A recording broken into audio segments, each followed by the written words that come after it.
네, 3대 지수 모두 개장때의 상승분을 반납하면서 S&P 500과 나스닥 같은 경우는 약보합권에서 장을 마감했습니다.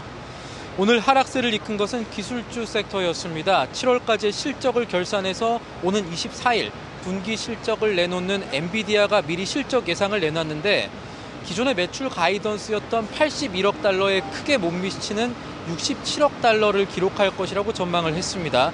그러면서 반도체주 전반의 투자 심리가 약해졌고요. 국내 주식에도 영향을 끼치는 필라델피아 반도체 지수는 1.61% 하락했습니다. 국내 투자자들의 투자가 가장 많은 해외 주식이죠. 테슬라는 장중 5% 넘게 올랐다 0.8% 상승으로 장을 마감했습니다. 전기차 등을 지원하는 인플레이션 감축 법안의 상원 통과 소식과 전기차 배터리에 필요한 금속인 니켈을 인도네시아로부터 대규모로 조달하기로 하는 계약을 맺었다는 소식이 개장 전부터 테슬라를 움직였는데 장 마감 때는 상승분을 대폭 반납하게 된 겁니다. 오늘 장에서는 지난주 마지막 거래일에 이어서 이른바 밈주식에 대한 급등세도 이어졌습니다. 지난해 봄에 있었던 이 밈주식의 열풍을 방불케 했었는데요. 이 밈주식이라고 하면 온라인상, 그러니까 소셜미디어와 같은 곳에서 펀더멘털이나 기업 자체 이슈와는 큰 관계없이 이른바 좌표가 찍혀서 개인 투자자들의 매수세가 움직이는, 그리고 거래량이 움직이는 그런 주식들을 일컫습니다.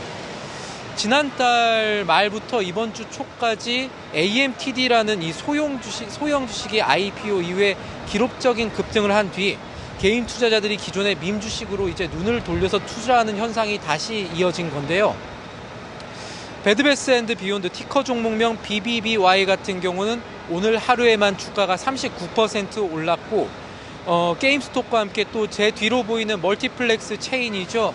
AMC 같은 경우가 오늘 하루 7.75% 오른 뒤에 애프터마켓에서도 상승세를 보이고 있습니다. 네, 그렇다면 이번에는 FOMC 회의 관련해서도 체크를 해봐야 될 것 같습니다.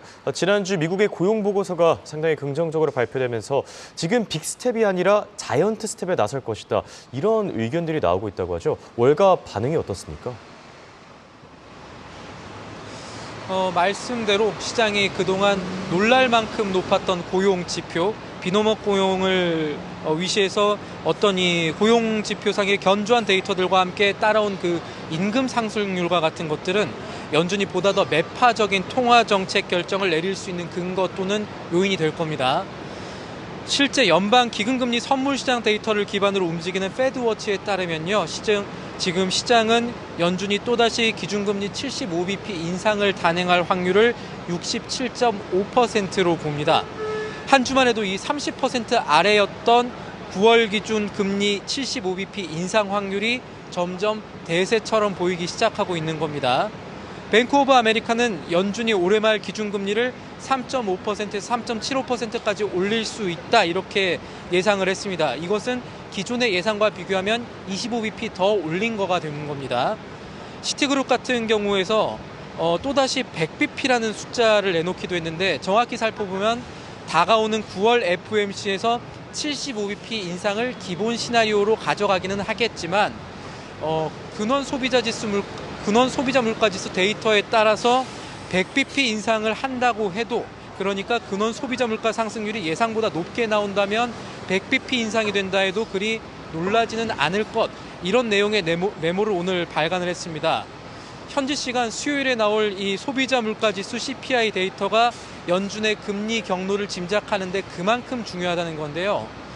블랭크 샤인 웰스 매니저먼트의 최고 투자 책임자 CIO인 로버트 샤인 같은 경우는 이번에 나올 CPI 데이터를 통해서 연준이 지속적인 긴축 정책이 필요한지 확인할 수 있을 것이라고 말하기도 했습니다.